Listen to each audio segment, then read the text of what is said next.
You ready? Oh. You can tell we got some bugs to work out, folks. We're back from Texas and South Carolina and such. My friend Mikey over here, my buddy, my bro, my friend, my homie, is back from Texas. And the whole caboodle is going to fall, according to Robert Kiyosaki. And many other predictors. Collapsing. Many other predictors are saying the financial collapse is coming. The profits are coming out. Yeah. Now, is the financial collapse really happening, or is it a fear-driven agenda? Find out all this and more today on Self-Evident Podcast.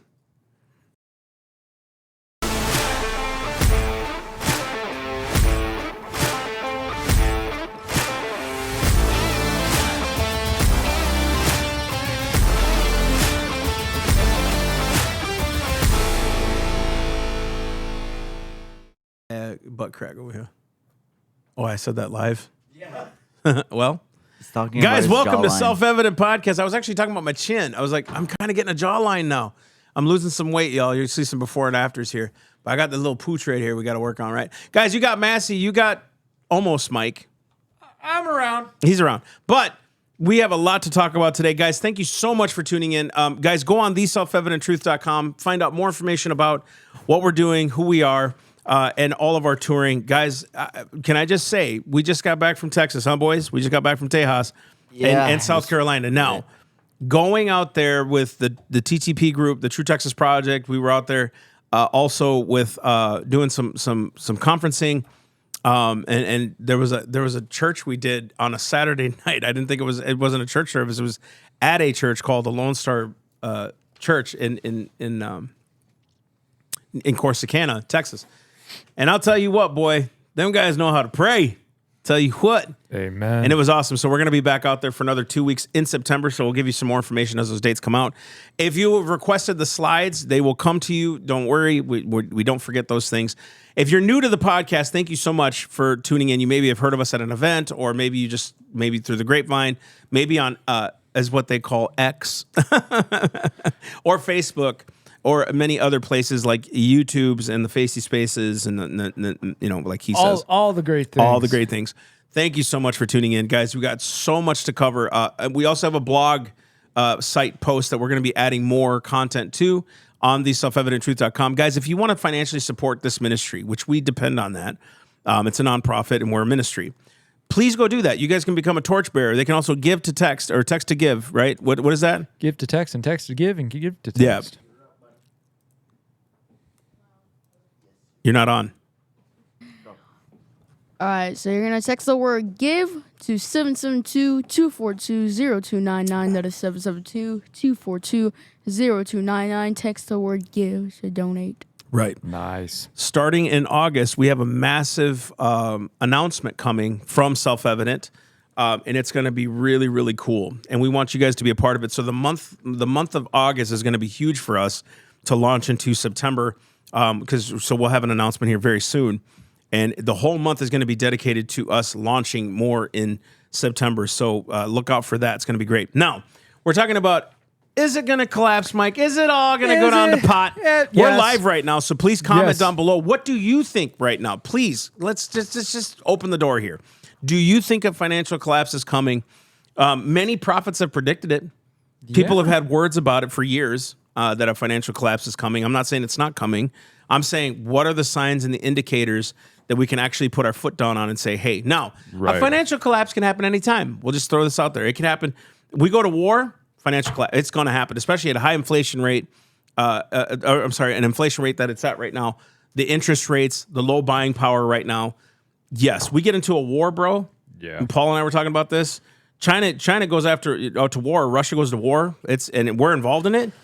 Oof, it's going to be rough. And that's tricky. Worst part is the military-industrial complex. Never saw a war they didn't want to get involved in. And they see it as financially good for a nation because, of course, war is great. The problem is so many civilizations, what they end up doing is when they're coming to a collapse, war is that last-ditch effort to try and, get the people rally around you and move forward and push. And like you said, the military-industrial complex is that organization, entity that is all about the money anyways. They don't give a crap about freedom and liberty. They care about their money, and they care about selling weapons and all those other things. And we've been talking about the military-industrial complex since what? Eisenhower's time when he exposed it, right? And nobody wants to believe it because it's all conspiracy. At this point, folks, everything you say is a conspiracy theory. Palestine's a conspiracy theory now. Well, Israel and the whole this guy we were supposed to do a podcast with, I unfriended him, by the way. He's up coming against the Jews and having Hitler quotes. Who's that? Rory, I think is his name. Remember that guy? We were supposed to be on a site. He was from California. The California guy? Yeah, crazy mess. So I was like, it never materialized. Right. But dude, he's like, the Jews are controlling everything, you know? Oh, one of those. So it's crazy stuff. It's like, okay, if that's what we're going to believe, and we're not believing it's the enemy, the prince of the power of the air, you're wrong. And to come out against a whole race of people, stupid to me. That one drives me up a It's wall. stupid. Anyways, back to the collapse. As an aside, just before we get into the collapse, did you see that now the conspiracy theory is that, well, Trump didn't actually get hit by the bullet? It was a piece of glass? Yeah, it was this is what happened. The head of the FBI, Chris Wray, was sitting before a congressional hearing, and he was the one who said, well, now, we don't even really know that he got hit by the bullet. It could have been some shrapnel or something. And so now all the Democrats are running with this. Trump's faking it, and he had blood packets. And it's like, and you call us nuts. Dude, why was there a gunman who got killed? It's all fake. It's all fake. Dude, even if he didn't get hit, okay, like let's just say, and I'm playing this narrative. Let's say he didn't get hit. He was shot at. Oh yeah, no. He was shot at. Yeah. Well, no, but it didn't hit him, so it's okay. Were you saying he's a stormtrooper? Yeah, dude. Do you see this though? Have you hit. guys seen this when President Biden came out at the White House to announce why he's moving it over to the next generation? The whole thing. There's like people who put his face on big. His face is moving, but his head's not. It's all a conspiracy. It's all AI now, which I don't know. It probably could be. I don't know. But it's all like, dude, everything's a rabbit trail right now, right? We're even saying, I just watched this thing last night. I don't know what I believe about it. I'm just throwing this out there. JFK's assassination video when he was driving down Dealey Plaza, it was doctored. Everything's fake. It was doctored in the 60s. Everything's fake. It's all fake. It's dude, all fake. The moon landing, fake. What's even real anymore? Dude, what is Earth? We don't even what live is on real? Earth. Am I At this really point. me? This is actually all a computer simulation. I'm like John Cena. You can't see me, dog. You can't Life see is me. a lie. Huh? My life is a lie. My life is right. And the more they get you confused, the more it's like, where's God in all this, right? If he's not the ultimate truth, then we remove God, Right. we remove truth, we remove all these things, morality and all that stuff. So don't fall down the rabbit trails. Yeah, I had to point that out. I'm 'cause glad, though. It's That's the FBI. The like, FBI, dude. I'm so tired of the FBI. So and we'll cover more of that later. So I got asked Yeah. the question, like, why is it you guys didn't go live right away when Trump was shot, when Biden went down in the presidency, like he took himself out? And by the way, the purveyors of Trump will destroy democracy didn't even give the people a chance to elect Kamala Don't Harris. you love it? They just totally destroyed democracy. We have to protect democracy by destroying it. Side note, if anybody's thinking that Gavin Newsom can be her running mate, it's impossible. According to Amendment 12, they can't be from the same state. So she's from California, he's from California. Good call. Unless they re-amend, which they, Hey, who knows? Who knows? They can do anything at this date, point. Yeah. So I don't see Newsom being her running mate. No, I'm with you. If she ends up being the candidate, They're saying Clinton. I could see it, man. I could too. Could you imagine? I would hate to be Kamala if all of a sudden people come up and say Hillary Clinton should be your vice president. Do not let her stand behind me. Can you imagine those two laughs?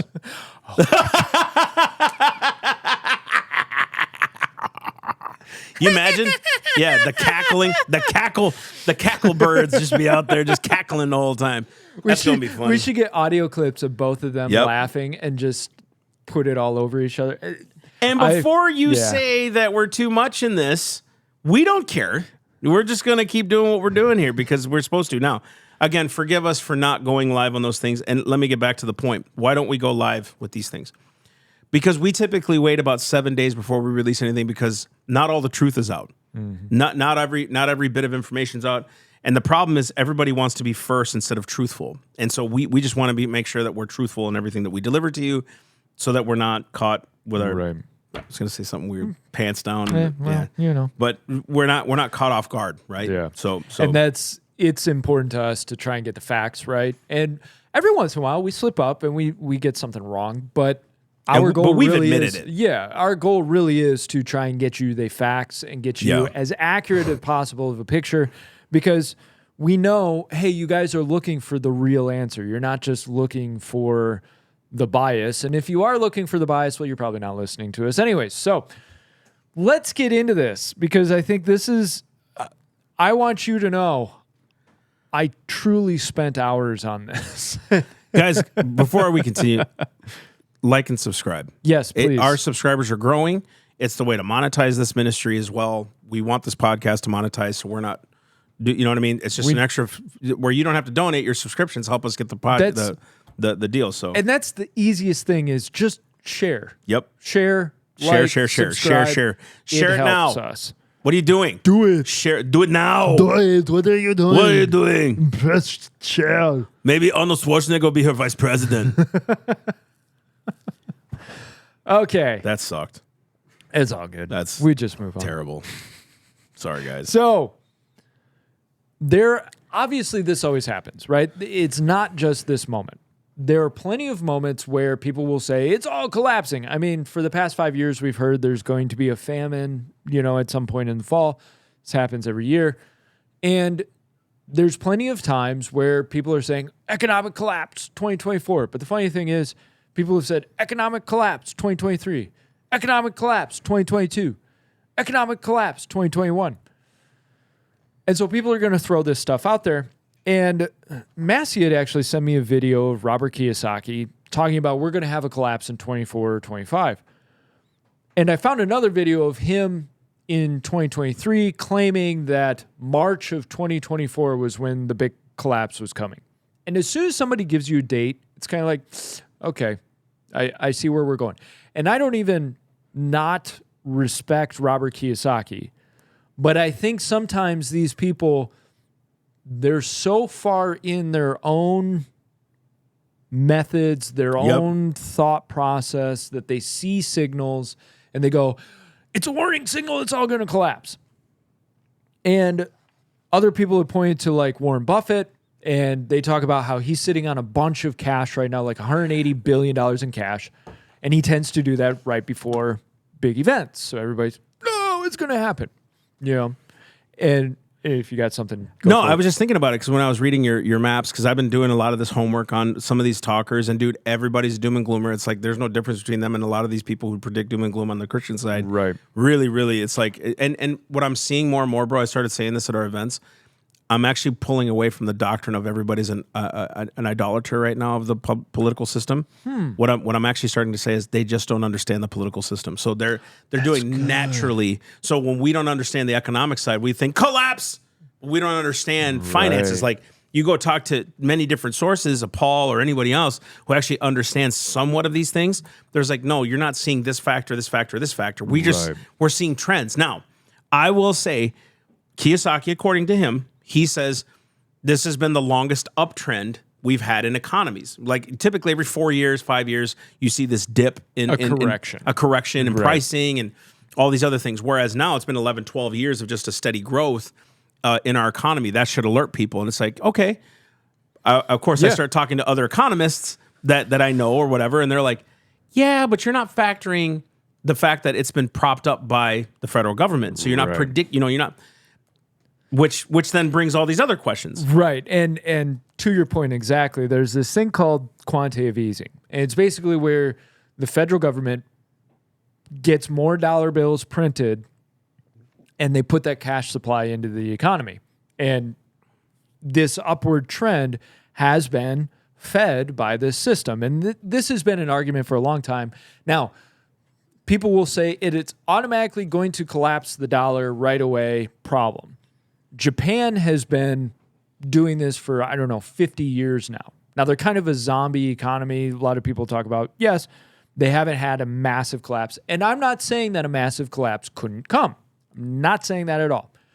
When Kiyosaki points to quantitative easing, printing a bunch of money, which you may go, well, what does that matter? It's more dollar supply in the economy.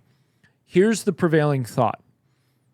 If, let's say you have 6 diamonds in the whole world, each of those diamonds is going to be worth a lot. But now, let's say somebody comes up with a way to grow diamonds in a couple of hours. So now all of a sudden the market is flooded. Right. Now all of a sudden the value of diamonds, just a generic term, diamonds, that value goes down because of the supply. Yes. Right? So that's okay. Side note, right? Caveat. Kiyosaki's been predicting this, but you know what he starts promoting? Gold. Exactly. Investments in gold. Why? He knows something we all still are trying to figure out. Like, how do these guys hedge their money when not so much a collapse, but a correction comes, which I think is more what's going to happen is a correction, not so much a collapse. I don't know. Right. I could be wrong. No, I'm with you. So- Keep going with your thought, but I've got evidence towards that point. Right. going. So the okay. Back in the days of the old school hellfire and brimstone messaging, which we need a little bit of that today. There's no question. Sinners and an angry God was a necessary sermon. But you can use fear to promote a product, right? Yes. Government does it all the time. I can't remember Senator Jim McDermott before I think he passed away now. He said, you can get people to do anything with the use of fear. So the more they promote the fear side, Palestine, Israel, Russia, Ukraine, collapse. Trump is a misogynistic, racist punk now that's coming against Kamala. Kamala is a invalid woman who thinks she's Indian, black, Chinese, and all that stuff, and she doesn't even know how to formulate a sentence. Biden can't even. Laughs. Biden wears more Depends, and he only depends on his Depends. You know, like there's fear, right? And markets are driven by fear, Yes. right? They're driven by the uncertainty, especially during an election year, is that's why you see markets go volatile because they don't have anything concrete to stand on. Are they going to get a socialist in the White House, or are they going to get someone who's actually free market in the White House, And right? you will watch the market as things change in terms of who's most likely to get in the White House. You'll watch the market change on that 100%. because guys are like, oh, well, if now Kamala wins, the policies are going to be bad. I'm pulling my money out. Or they'll stick it out and adjust, Right. which they do. So a lot of our economy has a lot to do with the stability of a nation, right?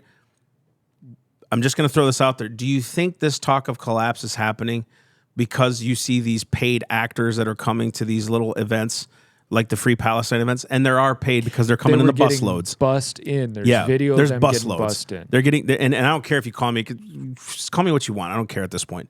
But you're seeing this happen to create civil unrest and instability.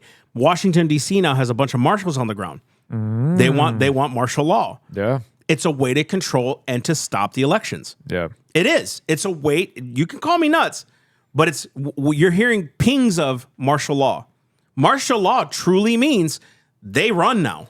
It suspends state rights, unconstitutional, all that stuff, right? Yeah. Martial law is like they're dominating now. Yep. And what better way than to build fear? And you said something that I was thinking about this morning.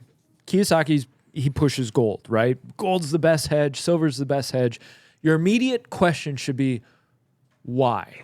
Exactly. Why are you telling me this, right? Exactly. So not that gold and silver aren't good investments in terms of if you want to get out of cash. And I'm not saying it's not a good investment vehicle. Do you do it? You do it, right? I've got some gold and silver. I am not saying, I'm not giving advice, but what I'm saying for myself is I am not putting all of my cash into gold and silver. Yeah. Right? I got gold and silver. There you go. That's all I got. You though. know, but then I see him talking about Bitcoin on Bitcoin channels and Bitcoin's the last frontier and all that. Anybody remember Jim Baker? The preacher? Yeah. Oh yeah. Dude, he would sell you anything and PTL, everything, baby. Praise the man. Lord. Man, now he does too. Oh yeah, he sells you gold, he sells you silver, he sells you emergency food because the whole world's going to collapse. And I can speak from experience. I'm willing to put myself up here. Back during the Jonathan Kahn stuff, it was like, man, guys seems legit in his prophecies, seems legit in his symbolism. Maybe something's going to happen. So I went out and bought food. I bought snacks. I was ready, man. You had so much dry food. I do. I still do. You still have it, which is awesome. I live in Florida. I got hurricanes. Sure, it's cool. I'm glad I got it. You're like, I'm not going to argue and throw it out. But man, the fear that got wrapped up in all of that, and yeah. Here I am. I remember when you did that. I'm like, what are you doing? I was ready, man. It was like September of, was it 2017, Yeah, 16? it was something like that. And he said, John Con. I was like, well, I ain't ready for that. I may come to your house and borrow some dry food. Come on over and have a meal of dried oatmeal with me. Some dried pot roast. It's like Honey Nut Cheerios. Here's powdered milk. Pour some radioactive water into it. Yeah, because it's all full of fluoride, because exactly. everybody's going to kill us. They're turning the frogs gay. Anyways. Shout out. Shout out to Alex. Shout out to Alex Jones. Anyways, so you get these guys that, man, their whole thing is like, buy the food, buy the gold, buy the silver. And so when you hear these guys, like a Kiyosaki, and again, I'm not disrespecting him. I think he's... And we're I not think he saying helps he's not switches right. people's mindset. Right. We're not saying he's right or he's wrong. Question is, do you move in fear and go, it's going to collapse in 4 months and I don't know what to do and my family and I just... Settle down, killer. Settle down. I like Brian's response. Even if it does collapse, God is still God good. is God. If you know the word, bro, he preserves his saints, dude. Right. He does. So what we're talking about is, how do we be smart through all this, and how do we know it's not all prophets and all this other stuff? What is really happening? How can we best prepare for it, right? And hedge ourselves and be smart. Put your mom's comment up. Put Carrie's comment up. Carrie just said, we got a box of Lucky Charms for the coming collapse. We'll be fine. You know what? Carrie, this is directly to you. The disciples came to Christ with 5 loaves and 2 fishes. I'm telling you, if you had brought a box of Lucky Charms, Jesus would have rolled up his sleeves and let's go do it. Everybody would have been eating marshmallows and they would have put the other pieces aside, right? I'll fill up on... Did you guys do that when you were eating Lucky Charms? Yes. Yes, see? But See, me too. I get the marshmallows. You guys just get the brand stuff. Okay? I've never seen you eat Lucky Charms, though. That's true. Anyways, so let's go through these claims. It'll get a little bit nerdy because I need to kind of flex that I spent 4 hours researching this stuff. But this is actually one of those podcasts where both of us invested time into really thinking this through. Yeah. Yeah. Because I think very much...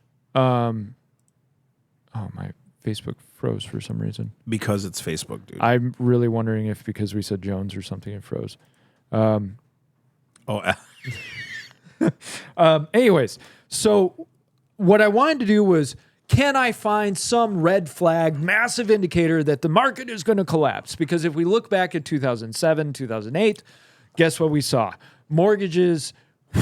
Yeah, stated Right. income. You remember Default that? through Were you part of that? Were you still in high school or? 2008, I was in college. So the was in bad thing college. about one of the bad things that we saw back then, which they since amended, was stated income. You could just state your income. I don't know if Carrie's on. Maybe Shalene will comment, and several of you. Do you guys remember the stated income thing? Like you could just say, Yeah, you didn't have to verify what you were making. Totally $200,000 a year. Yeah, you made that over 4 years, dude. But like they put it on there because they wanted that house. And I remember we could state, and it actually worked in our favor because we were in a cult that didn't really like the government, so we were kind of like backhanding and backdooring, and we had to kind of prove how we're, all that stuff. And so that was a big problem. People lying, taking out mortgages they couldn't afford, which that's called covetousness. The only reason we fell to me in that mess was covetousness. Because we don't know thou shalt not covet. And the people who wanted the house, and then the people selling them the mortgage, right? Because what happened is, oh yeah, totally, you make $200,000. Meanwhile, they drove up in like a 20-year-old Toyota, True, with 3 wheels on it. And those that lent them the money were just as selfish because they were getting commissions. Yeah, because and it did kind of start with the government going, no, you have to and Paul and I were talking about this. It looks like it started back in the whole redlining issue. So redlining was this theory that, and some would say more than a theory, where cities were dividing themselves between blacks and whites. Well, when they got rid of the red line, they wanted blacks to integrate more into the white neighborhoods, and they needed to get them houses. So the government came through and said, no, you have to loan so much to people to get them into houses, right? So you had these guys who were like, well, you rolled up in a Toyota, so that means you have a car. We'll write $400,000 on your thing. We'll get you a $300,000 house. Cool, we're good. Then immediately what those guys would do is turn around and sell that mortgage to another lender. Yep. Because they do that all the time. They'll take your mortgage and they'll sell it to another lender. They'll make some money, and that other lender goes, well, I'm going to make money off the interest. And then at some point, maybe they'll sell it to somebody else, right? That's right. The game. So this it's that game of like shell game. Who ends with the hot potato? That's right. And so what would happen is then they would take these mortgages that basically got laundered through the system. So then everybody's like, well, it's a great mortgage. It's fine. And they would package them up into what's called a security, and they'd sell that. Well, then banks would buy that, and they would use that, right? And it worked itself up the chain.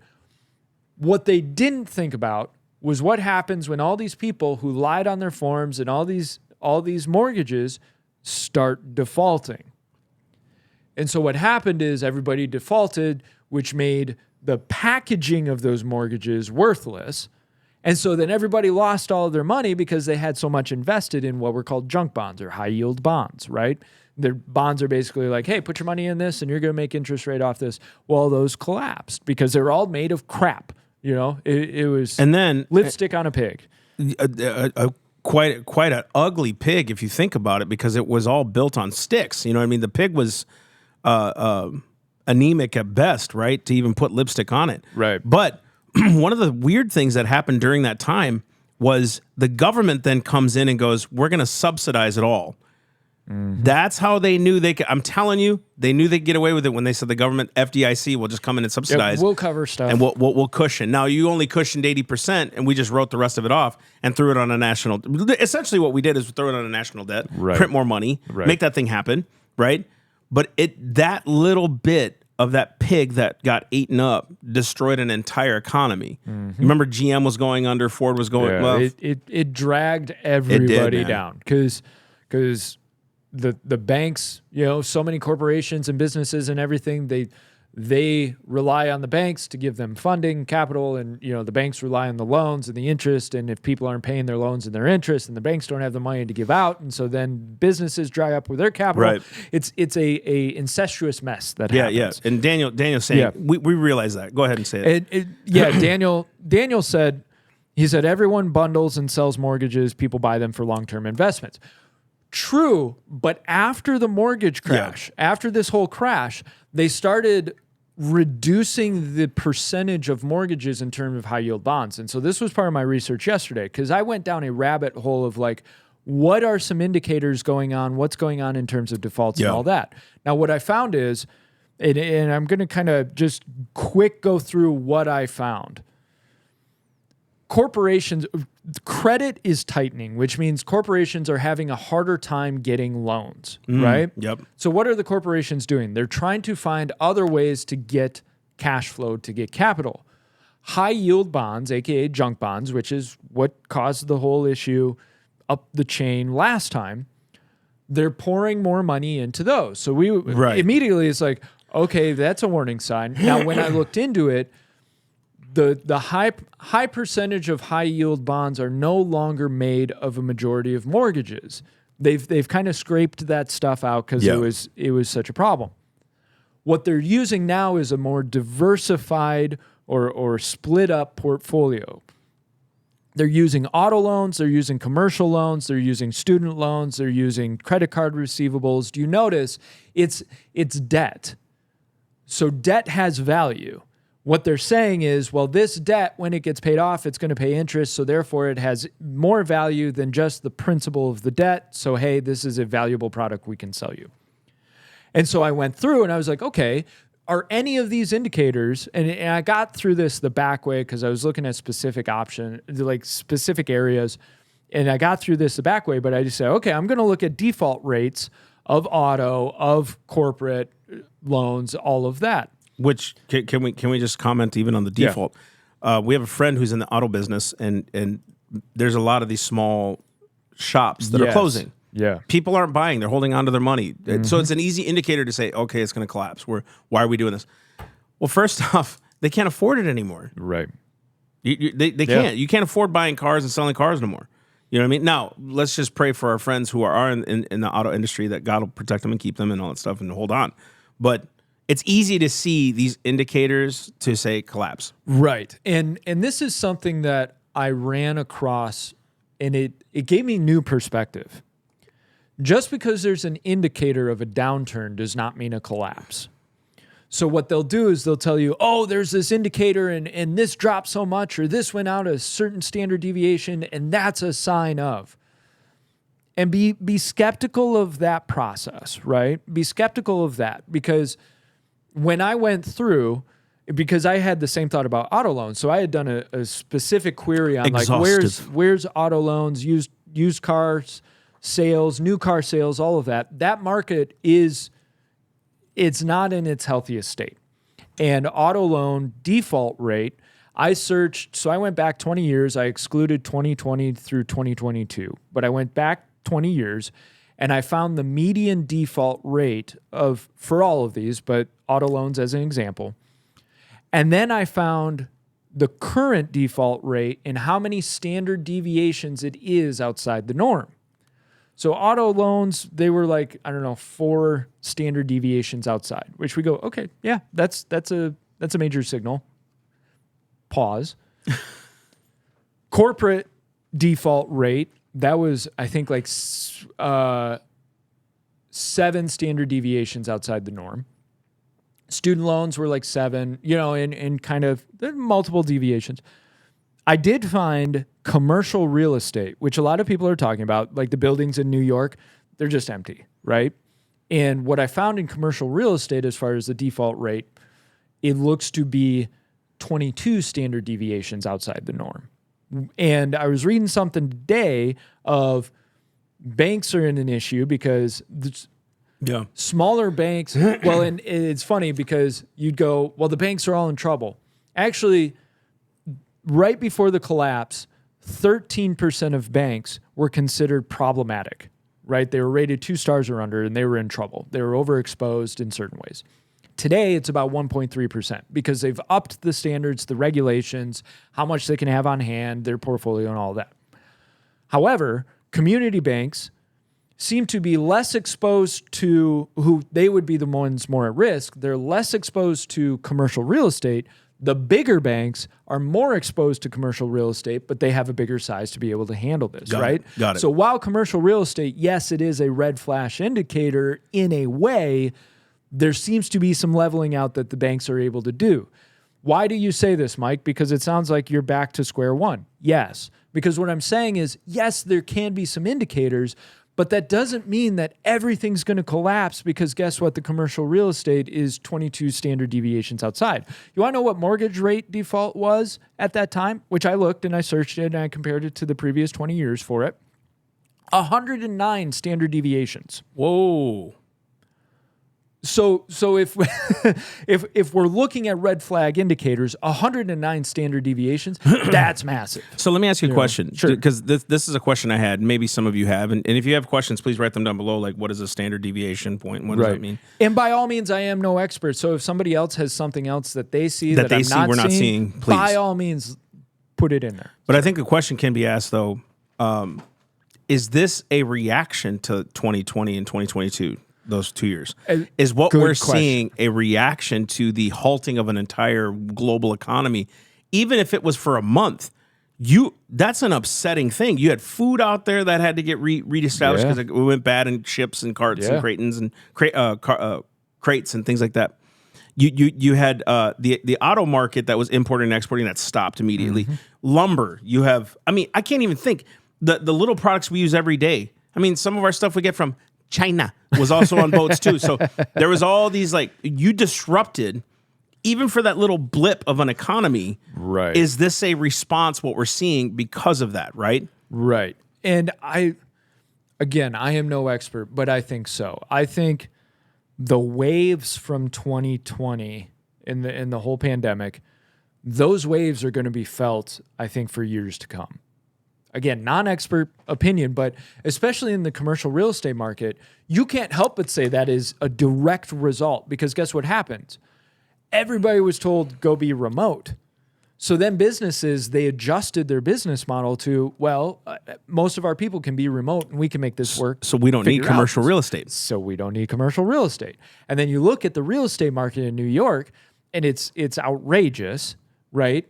So companies go, well, I can save my company $4 million a year by not renting out all this space. 100%.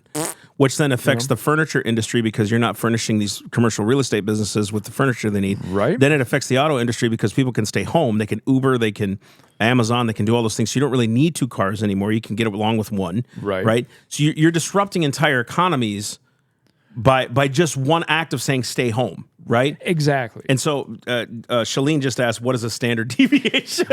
I want to get it right, so I'm going to say this. I asked ChatGPT. So we asked the demon AI to tell us what it is. So this is what it says. Standard deviation is a measure of the amount of variation, right? Variation or volatility or up and down or dispersion in a set of values. It quantifies how much the values in a data set deviate from the mean of the data set. In simpler terms, it tells you how spread out the values are around the mean. So if you imagine a dot graph, if all of the dots are right along the line, there's very little to no standard deviation, right?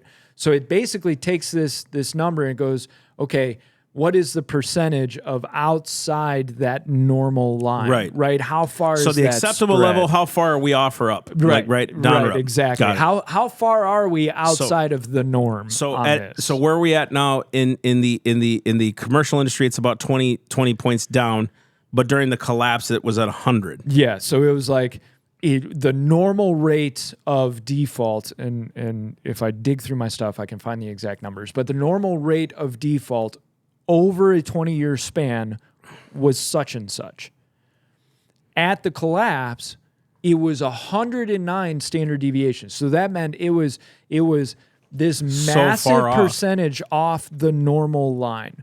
And it's about 22 for commercial real estate right now, 22 standard deviations. So it's what the normal line is, it's about 22 sets outside of Makes that, sense. right? Makes sense. So it's basically showing, okay, there's a lot of variability going on here. There's something wrong in the system. Now, Kiyosaki was talking about what's called a repo market. And now you may say, like stealing cars? No. Which I get visions of like those TV shows where the guy like, you ain't gonna steal my car. And the camera's inside the repo truck. Yeah, exactly. Yep. And like pull up quick and take off with the car. And the guy comes running out without a shirt on. And he's got a mullet. And What he's are you waving. doing? You ain't doing. Give me back my car. I want my freedom. Yeah, America.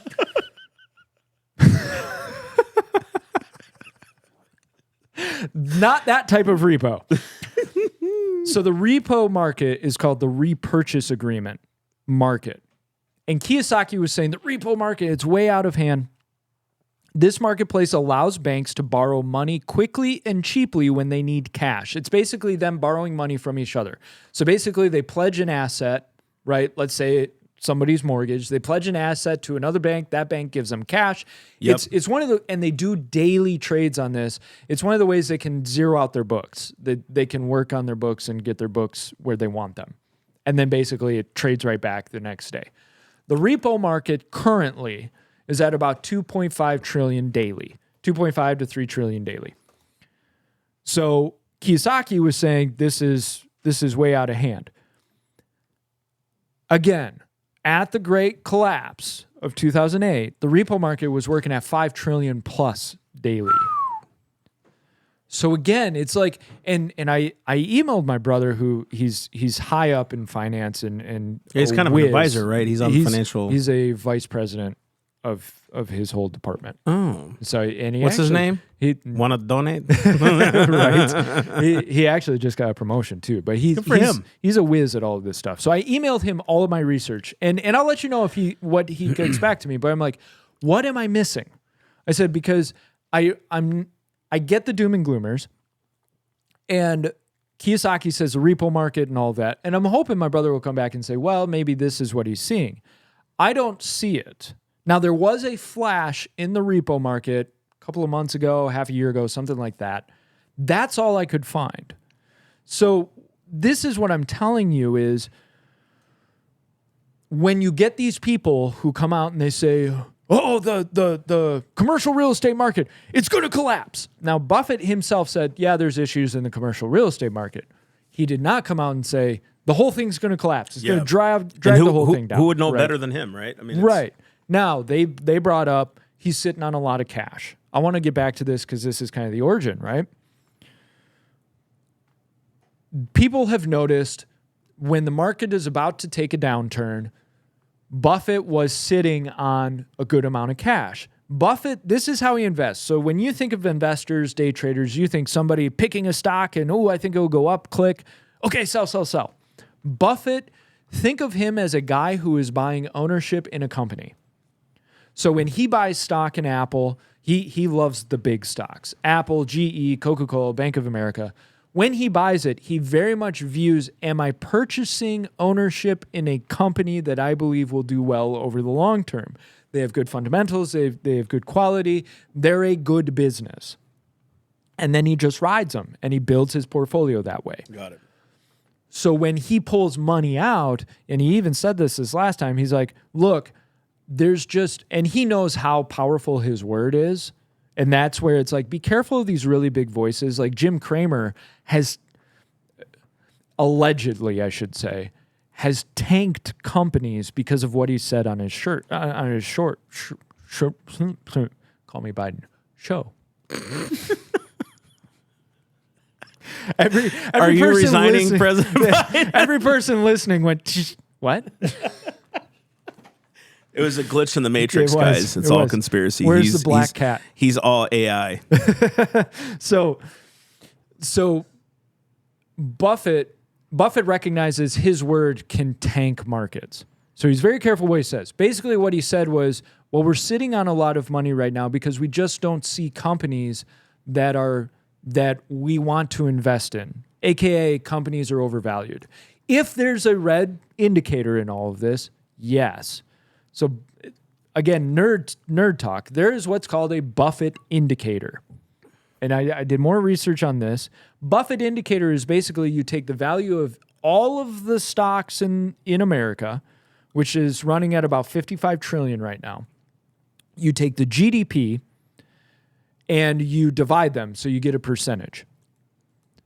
Right now, and the higher the percentage is, the more companies are overvalued as a whole. Overvalued is a problem because guess what? You don't want to pay $400 for your McDonald's food. It's overvalued at that point. Right. So you go, I don't need that, right? Right. These companies are overvalued. So I decide, okay, I'll check the Buffett indicator during the last collapses, right? The big major collapses. Then I'll check it on the economic boom years. You know what I found? There was no discernible difference. Wow. The Buffett indicator went between 0.6 to 1.5. It was kind of give or take when it was happening. So people will look at the Buffett indicator and go, collapse is imminent. It's imminent. Well, but it could also point to an economic boom. Yeah, we've had it point to economic booms in the past. So give or take. So I say all this to say... And it could be, too, that he's sitting on a lot of cash because it's an election year. And again, markets are uncertain. We don't know. Yeah. We don't know. What scares me is the automatic, let's believe the prophet because an economic collapse is happening. Can you go that route? Yeah, let's do it. Because I think we need to go that route. Let's do it. I was just reading in the book of Acts, and I remember, I think it was Acts chapter, it was in between 4 and 10, which is a big spread, okay? 5 basis points, right? But when they were out evangelizing, one of the church people had come and gave a prophecy of a famine coming in the land.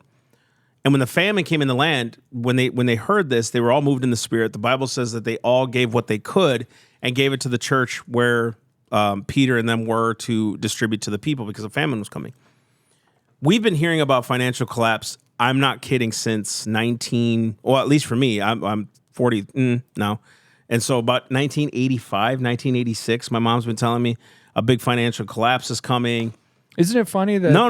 it always happens? We've right? definitely had some crazy times. There's no question. No one can deny 2008. No one can deny COVID time. No one even can deny when Y2K. Happen, Remember right? Y2K? That whole the whole internet age. Yeah. When that first started, people were trusting it, so there was a kind of a dip in that as well. But too many times on Facebook or whatever, you're seeing there's a famine coming, a financial collapse coming, and I heard the word of the Lord, and it's coming in September, and it doesn't happen. Now, I'm not saying it can't happen. The problem is we hang on to the words of people instead of getting that affirmation from the Lord themselves.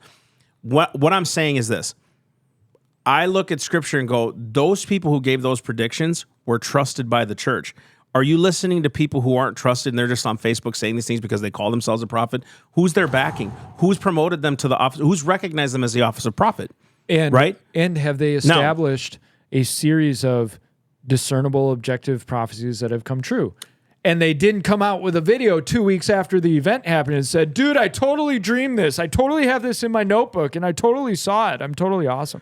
Yeah, and two, so go with this as well. I do know prophets who are legit prophets who are doing those things. And I'm hearing a guy like Joseph Z not predicting so much a collapse as in God is coming for America. We're going to go through some tough times. We're going to see some dips. But there's never this fear-mongering side of that message. It's we're going to go through some crap here. But, dude, be of good cheer. Let's keep moving forward, right? Like, there's still hope to be had. I think people are opportunists. Yeah. They hear so much of this stuff and they see these trends, call it prophecy. Mm-hmm. It's called trends, folks. Not everything is a prophecy. And I'm really, really sick and tired of the prophets coming out and saying, we predicted this. It's trends, folks. Some people have called our ministry prophetic. Yeah. Bro, we're just seeing what happens in society when they go despotic. Right. They forget God. God brings a judgment of, I'm giving you over to your reprobate minds. That's what you want. Fine, I'll give it to you. It goes down. All of a sudden, we seek the Lord in repentance. We come back up out of the water. God seems to prosper our nation. We love it when God does that. And all of a sudden, we forget God and we go back down. It's cycles. We just forget who we are. And it's like, that's not prophetic, dude. That's not prophecy. That's just prediction because we see what happens. Right. So we're more of a predictive type ministry for sure. We're not prophetic. I mean, we operate in the prophetic. That's it. We're going prophetic. You want to hear my prophecy? Here it is. Here's my prophecy. I believe there's going to be a market correction at some point. I believe there's going to be more civil unrest and civil strife leading up to the election. I believe that President Trump will not have an easy go of this election cycle. And when he gets elected, if he gets elected, it's going to be very hard for him. It will be. He will be misunderstood. I believe that wars will continue around the globe. I could keep going. I mean, right. And so what we're not trying to do is mock. What we're trying to say is be careful the voices that you listen to and put your ear to. Exactly. I do think that the prophets of today not only give a strong word of correction, but they also give a strong word of encouragement too. Yeah. They're supposed to lead us out and say, hey, the Lord's on your side though. So I go back to Jeremiah 29. I know the thoughts and plans I have towards you. That was right after 70 years of judgment, right? But also you have that in the beginning of, I never stopped telling you to be a Christian. Build houses and live in them. Go have father, sons, and daughters, and marry your daughters to sons, and marry your sons to the daughters, and go plant vineyards and fields, and eat of the produce, and pray for the prosperity of your land, and seek the prosperity of your land, because when it prospers, you prosper. Then he says, for I know the thoughts and plans, but just before that he says, be careful of the prophets. Which isn't that interesting. It's interesting because we're almost looking for them to tell us what's happening instead of saying, I trust the Lord with this. It's not wrong to be alert. That's what we need to be. Yes. There's something wrong when we're constantly depending on a word that doesn't happen yet. And then they'll say, see, we told you it was going to happen. Yeah, 20 years ago. But what about the times when you said it was going to be in September 2016, 2018, 2019? Right. Oh, it happened in 2020. None of you predicted the friggin', the bridge. the virus. Yeah. You know what I mean? Now, there was a couple who did. I'm just being pretentious here and mocking. But then we did hear, and I won't name names, but we heard major, supposedly accepted people trying to put forth prophecies that, oh, well, the virus is going to end in a month. It's all going to be over in a month. It's a quick hit, right? And it didn't happen. And so all we're saying is take what you're given and put it on the shelf. There's value in hearing prophecy from a respectable, positioned prophet, but the problem is the fear. And fear will twist you up so fast. And the thing is, it's secular prophets in terms of the markets, right? So in your markets or in your global politics, your global affairs, look, we've been looking at this stuff for years. And it's amazing how often people will come, it's all going to end because tiny little thing over here. And then it blows over. And the problem is everybody forgets. They forget that person was wrong. Right. So then that person comes back out and I do want to read, Fabian had a couple of things. So let's go ahead and put his first one up. He said, prophets were only chosen by God himself. This is the only office that does this. No father nor human can appoint it. And then he said, the initiative making a prophet rested with God alone, and all the true prophets received a specific and personal call from him. Then Amy said, be mindful. The word of the Lord has never changed and never will. Remain in his covenant. Preach. First Chronicles. Preach. Right? He's not going to change his word, and his word says, I've never seen the righteous forsaken. I have not seen them begging for bread. He's always kept his remnant. I think we need to rest in those things, but also understanding, Lord, is there areas I need to invest in right now to weather the storm, right? Am I supposed to invest in things to weather the storm to help other people? Am I supposed to? Our wealth was never for us anyways. It was actually to help the brothers. And the book of Acts is pretty cool about that.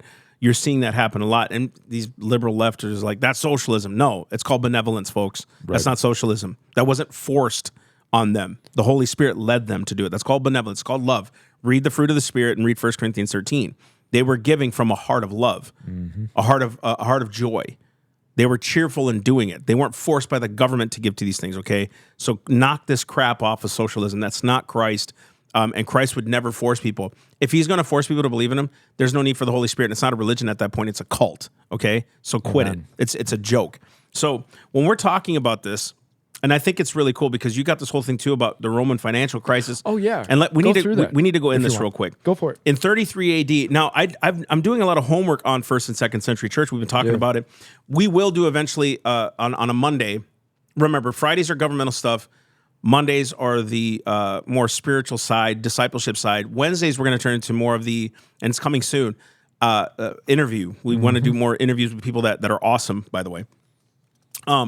But this here, the Roman financial crisis in 33 AD, a crisis unfolded in Rome. Roman culture held agriculture and farmland as a prized aspect. So a lot of the times when the military got out, they would give them parcels of land. That was actually kind of a thing to do, even in like Scotland and other places. Nobles were giving land and titles. So like it was a way to negotiate. Land was a very hot commodity. It was like having money because they knew the land wasn't just land. It was a producer of crops that you could sell and still make more money. So it was a commodity you could invest in. Investments always brought a yield. Yield brings forth money. So it's just constant, right? Land is everything. Why do you think the federal government is doing its best to try to keep it from you?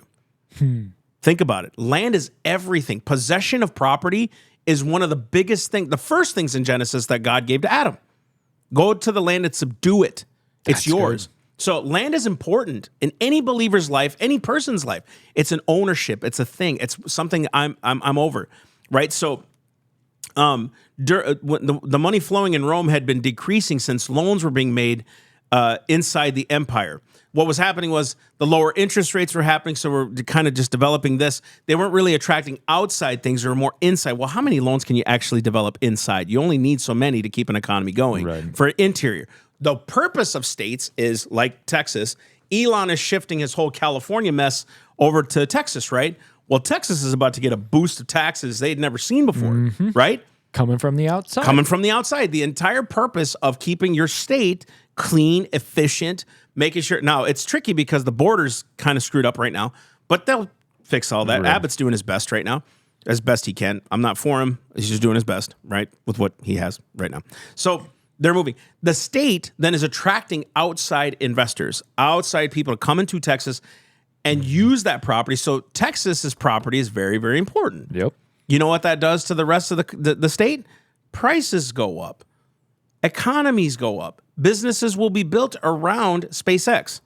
Why? Because it's going to attract people. That's what happens. So when you have a good example, Walt Disney, it was just 600 acres at one point. Yeah, it's swampland. Swampland. Useless. Useless, dude. He got it for a song. And then all of a sudden now it's being built up. Now, businesses will go and develop an economy around it because of the attraction that happens, right? Yeah. So back to this. A law got passed by Julius Caesar requiring creditors to invest a portion of their money in Italian land in order to be able to lend it at interest. Dang.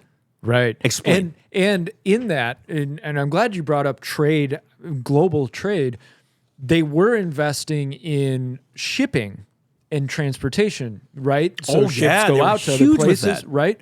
And they wanted to, they Tariffs, felt that baby. they felt agriculture was so much part of the Roman identity that they wanted to pursue that. So basically they switched it around and said, no. You got to start investing in agriculture. That's where you got to put your, but they're also handing land over to the soldiers, right? So you're noticing this crunch of a limited supply and everybody wants it because that whole interest thing and the loans that were given out. And then the soldiers want land and everybody knows it's a commodity. Right. And land was a hedge for the money. So what happens is they needed an asset to borrow against to lend out this money, right? It's a common practice. Our friend Paul will tell us all the time, yeah, we're $40 trillion in debt, but we have $230 trillion in assets in America. So people are saying it's bad. And I do believe it's bad to have debt the way we have it. But when you compare it, our debt to income and what we have as assets, he makes a very valid point. It's a valid point. Everybody says, oh, the debt is $34 trillion. And he points out, look, all of the assets that the federal government holds, including land, is like $200 trillion. And his point is, all we got to do is sell off some of those assets. Now, do we have the wherewithal to actually do that? Who knows? But or open the Keystone Pipeline and start making anyway. The horrors. Anyway, so the law fell into disuse for a long time, but then it was revived in 33 AD when cases were brought against well-known individuals. So the court was overwhelmed with that, especially because it seems that pretty much every senator was in violation of this law. In other words, they were taking advantage of this law. Okay, and all of a sudden, you saw a single unit body of senators go, oh crap, puckered. Puckered. Their butts puckered. The wind in that place all went. So listen to this. Dude, this is so government. If we can't see what's happening, this is so government. So Tiberius, who was reigning over Rome when the crisis hit, gave a grace period. And guess what? Everybody rushed to buy land and creditors called in their loans. Boy. Gold rush. Gold rush. That's exactly right.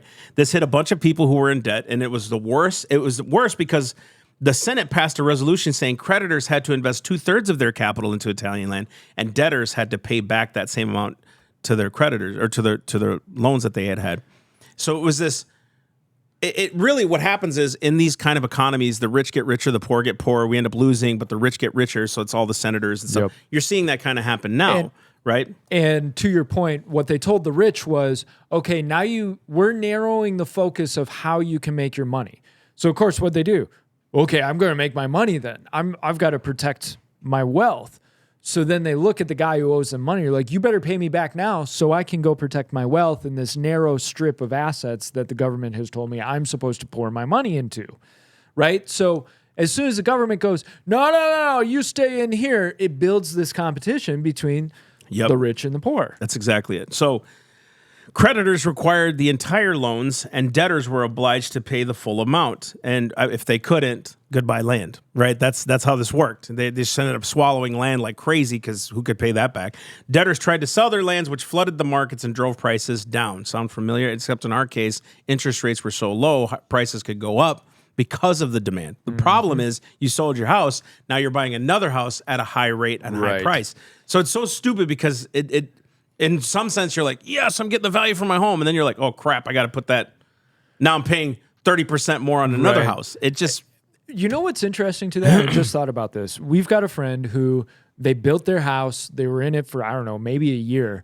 And they sold it for probably 100% value, right? They pretty much doubled their money or something. Yeah, I'm jealous. And then they moved out of state to a place where the money was more, the values were lower. And it's that if you don't allow people to disperse widely, then you're corralling everybody because like you and me, yeah, cool, we could sell our house for, a 50, 60% profit. Right. But then we got to go buy a house that's 50% overvalued, And it's bad. So they tried to sell their lands.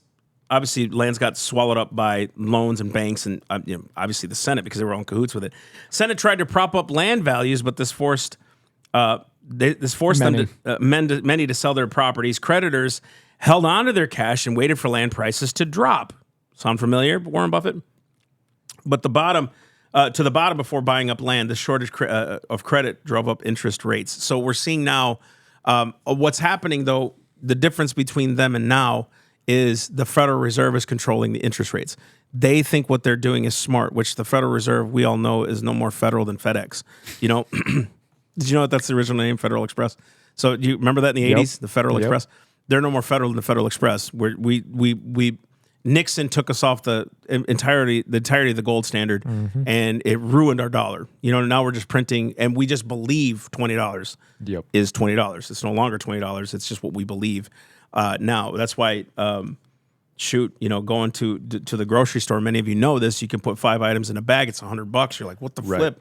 This was last year. It was only 60. And I'm glad you brought that up because to go back to Kiyosaki's point about gold and silver, that's where the value of gold and silver is, right? So your gold, the value of it goes up with the dollars, right? So the more dollars are in supply, well, it just takes more dollars to buy your gold, right? So if your loaf of bread costs $5 and you have $5 value of gold, well, that value of gold, that measurement of gold, will also buy you when that bread is $200. Right? So the gold grows with the value. That's why gold is considered a really reliable best asset. hedge. The best hedge. It's a hedge against inflation because the value of it moves up directly with the inflation. Now, It just sucks that fear's used to sell it in a lot of ways. Yes. Instead of recognizing its value. Now, what's the lesson in all of this, right? Let's go to the end here. Yep.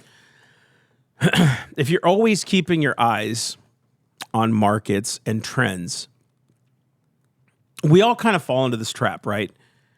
Well, the Bible said that there'd be wars, rumors of wars, earthquakes, and all this other stuff. If we only focus on the signs, we miss the Lord of it.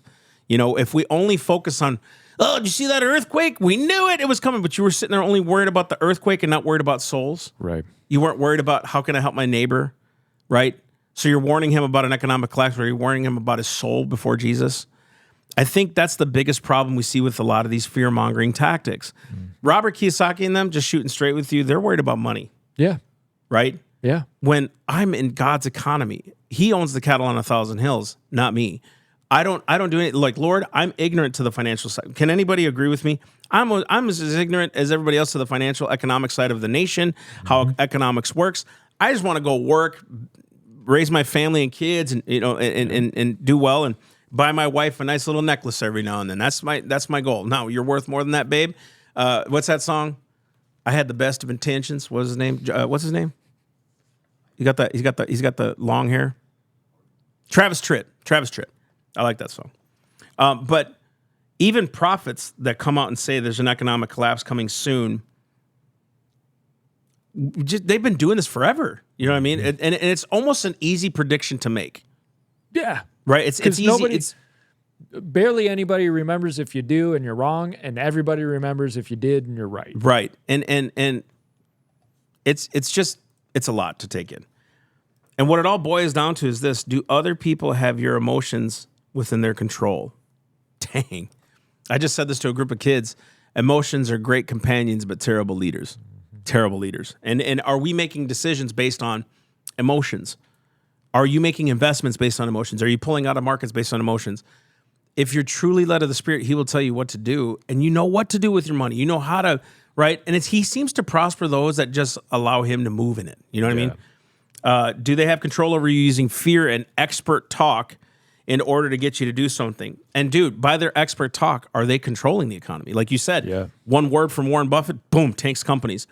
So is it really expert talk, or is it just their influence that does these things? And a perfect example, and anybody who's been around financial markets and gold and silver and all that knows kind of this story, but I think it was a couple of brothers who purposefully tanked the silver market. They took in they controlled the silver market. And you can get to that point where a voice or a person with enough wealth can actually control what a market does purely by their moves. Warren Buffett's one of those guys. Like, he's got enough to where he could tank something just by his opinion or his expert advice. And I've got lots of respect for the guy. I don't put scare quotes to say he's not an expert. Dude, his business advice is insane. Like, so good. And all we're saying is, and the reason I went through like these different red flag indicators is because for myself, when Kiyosaki said, oh, the repo market, it's completely volatile, it's about to collapse everything, I wanted to figure out, okay, what's he seeing? Why is he saying that? Now, somebody much smarter than me may come back and tell me, no, this is what he was seeing, this is why he's saying that. Cool, if you do, man, I receive it. But what I could find in my research was, I'm not seeing those red flags. Right, but let's say you weren't right about what we just did today. Let's say there's an economic. Are you going to be ruled by fear then? So collapse coming. Am I going to be like paralyzed by fear? Because that's what fear does. It paralyzes you. Mm-hmm. You become irrational.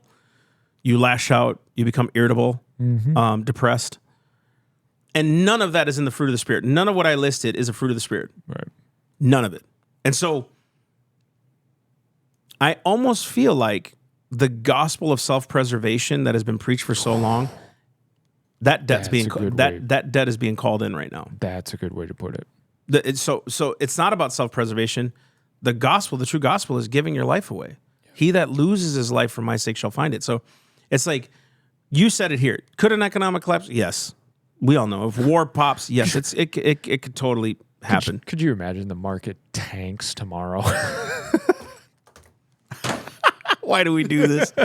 We're not predictors, dude. We're just seeing what we're seeing. But the whole idea is, I'm supposed to store up treasures in heaven, not on earth. Now, that doesn't mean you're not going to be smart and be rich, and there's nothing wrong with those things. Shoot, I want money too, just like the next guy. But my investment right now is in the kingdom. Come any economy, come hell or high water, if we lose our donors tomorrow, I'm never called to stop preaching. Right.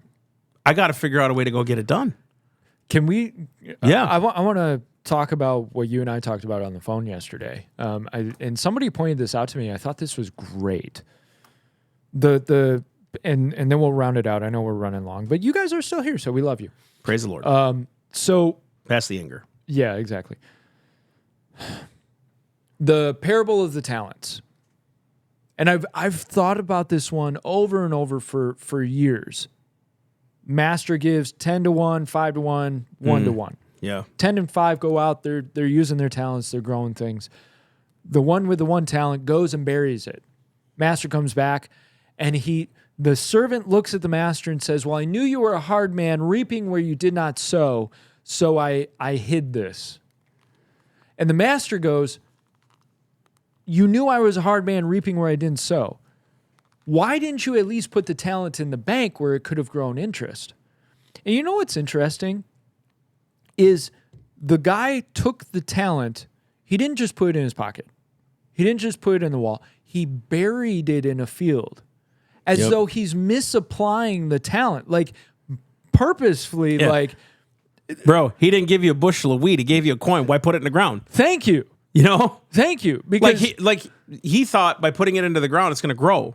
Or at least maintain itself. Right. That's stupid. And you've pointed out, which I think is great, is no, it actually loses value because the value of money over the long term goes down, right? So he puts it in the ground. He thinks, well, I'm just, it's being okay by it being there. And that's actually correlated about what the master said after. You could have at least put it in the bank and gained interest, Right. which means it loses interest too. Right. So that talent, that money, he could have at least gone out, bought some wheat, and planted the wheat in the field. Gosh. Then he would have grown a crop. He totally would have, dude. So he goes out of his way to take the talent, and instead of just, hey, I'll buy some wheat and put it, no, he takes the money and he hides it, somehow hoping that is going to further the kingdom. Which speaks of, and he speaks out of fear. I knew you were a hard man, reaping where you didn't sow. And what I find interesting is he uses language of growth, language of, no, you sow wheat and reap. And then he goes, I know you reap where you don't sow. And so basically I sowed the money into the ground. He misapplied it and he did nothing with it. So I want you to think about when you're going forward with the kingdom, when you're going forward with what God has given you, whether financially or with whatever, are you purposefully burying it in the ground or misapplying it? When if you would have just gone out with it and taken a chance, taken an opportunity, done something with it, God would grow it. God would multiply it. He'd grow it exponentially and then provide you even more responsibility when you got back. Good word. And I think about that in terms of money. It's like, boy, my money is sitting in a bank, losing value day after day. And what's it doing? Well, it's there in case but there are other ways for me to invest that money that I can still get value out of it when I need to. I can still buy stuff, but I can actually put it into something where it's growing. Right. Right. So you have a better shot at taking a risk at a business that is going to be successful than in a bank only gaining 3%, 5% right. return, sometimes maybe 10 in an IRA over time.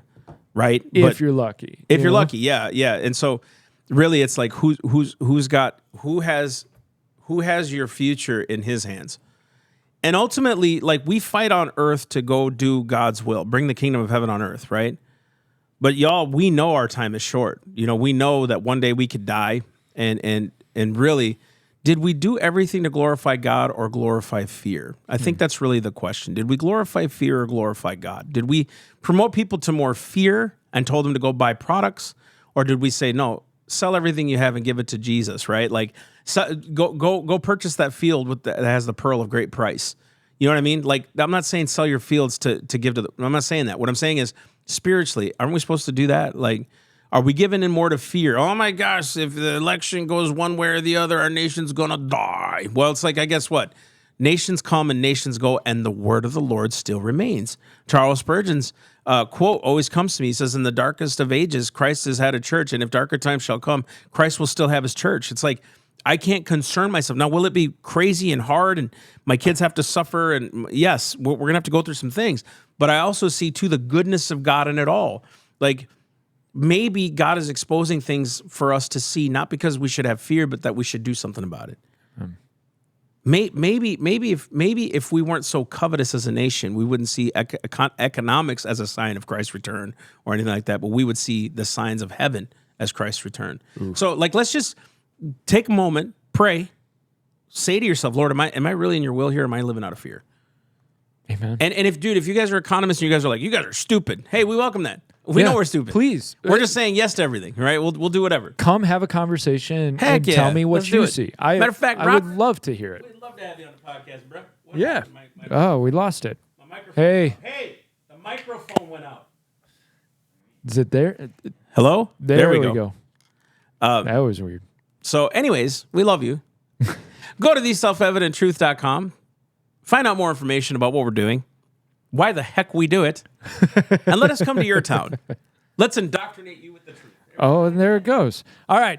We love you guys. Yep. We hope you guys have a great day. We're going to figure out this microphone stuff. Anyways, go to theselfevidenttruth.com. Please, by all means, donate. That's why. I was unplugged. It was you. It was I. It's his fault. It's his fault, not mine. I It's didn't his do fault. anything. I didn't say it was your fault. I said pay attention. All right. Love you guys. Family We'll see you drama guys later. live on Self Evident Podcast.